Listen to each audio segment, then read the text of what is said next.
Welcome back, BBVians, to this explainer. Let's just dive right into it today.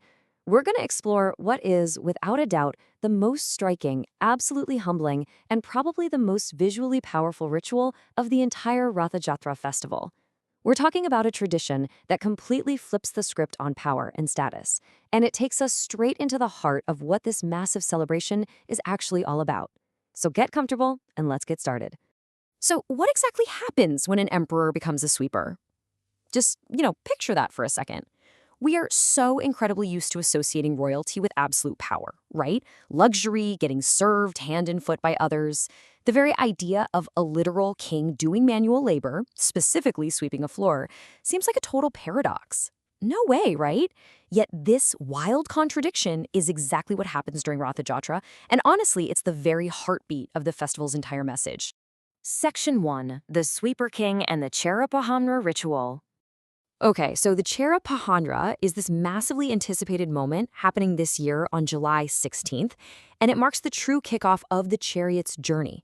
It's an elaborate, absolutely vital part of the festival that hundreds of thousands of people gather to see. So how it works is this ritual, which is the second phase of the festival, only happens after the deities have been brought out and are finally settled on their respective chariots. It's only then that the Gajapati king of Puri is specially summoned by a messenger from the temple officials.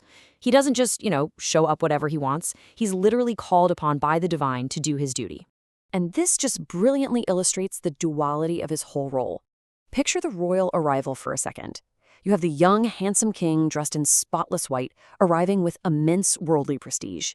He's carried in a silver-plated palanquin right down the Grand Avenue, led by this magnificently caparisoned elephant, the whole shebang. But the second he steps onto those chariots, he totally transforms into a humble servant. He offers his prayers, and then he physically cleans the platforms himself, sweeping the surface and sprinkling it with fragrant water and flowers. It is such an incredible visual contrast to witness. And get this, the king performs this humbling task using a golden broom.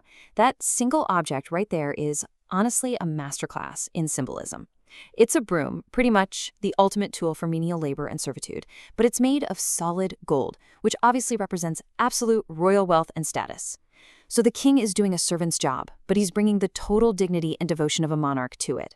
It just perfectly captures that beautiful blend of earthly status completely bowing down to divine duty. Section 2. A philosophy of equality and subjugating temporal power.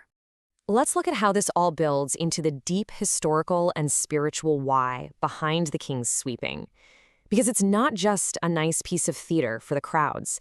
It's actually deeply rooted in the unique philosophy of Lord Jagannath. Dr. Subhas Pani really hits the nail on the head here, calling this ritual a symbol of the subjugation of the temporal to the spiritual. Now, temporal power basically just means earthly power.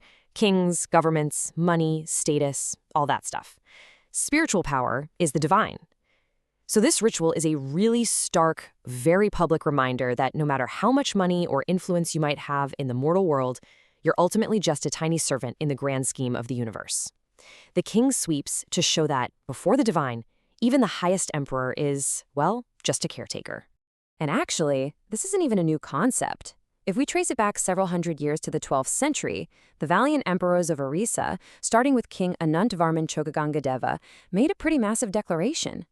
They didn't claim to own the land themselves. Instead, they declared themselves to be the Rauta, which means the servant or the representative of Lord Jagannatha. They just ruled the land on his behalf. So the sweeping we see today, it's literally the physical manifestation of that centuries-old promise. Which brings us right to the core of Lord Jagannath's philosophy of integration. Because the absolute highest king has lowered himself to the status of a street sweeper, it means that all other social hierarchies are just instantly flattened, gone. During the entire Ratha Jatra festivities, there is zero distinction of caste. There are no creed barriers whatsoever, no social divides. Everyone, from the mighty Gajapati king down to the poorest citizen, is completely equal standing before those chariots. It is such a radical, beautiful demonstration of absolute human equality. Section 3. BBV Ratha Jatra 2026 and Community Announcements. Now, let's pivot away from the ancient streets of Puri and talk about our own community for a minute. Because, understanding this ancient philosophy is great and all, but practicing it together, right here, right now, that is what really matters. So, Here is the essential timeline for our local celebrations. Definitely mark your calendars for this. The festival officially kicks off on Thursday, July 16th with the Ratha Jatra and that amazing spirit of the Chera Pahanra. Then, we've got our highly anticipated community Bogue happening on Saturday, July 18th. And finally, the whole journey wraps up with the Bahuti Yatra on Friday, July 24th, which mimics the traditional return journey of the deities. I really want to put a special spotlight on Saturday, July 18th, though, the community Bogue. This is going to be a super high energy, just wonderful gathering for all of us BVNs. It's our big chance to come together, share a sacred meal, and just truly connect with one another. Honestly, if there's one event you absolutely make sure to attend to feel the real pulse of our community, it's for sure this one. Section 4. Practicing unity together and bringing the philosophy home. So, how exactly do we take the lesson of the Sweeper King and apply it to our own community gathering in 2026? Well, think about this. The word Ratha Yatra comes from the Sanskrit Ratha, which means chariot, and Yatra meaning journey or pilgrimage. At its core, it is fundamentally a journey. And a journey is something you have to do actively, right?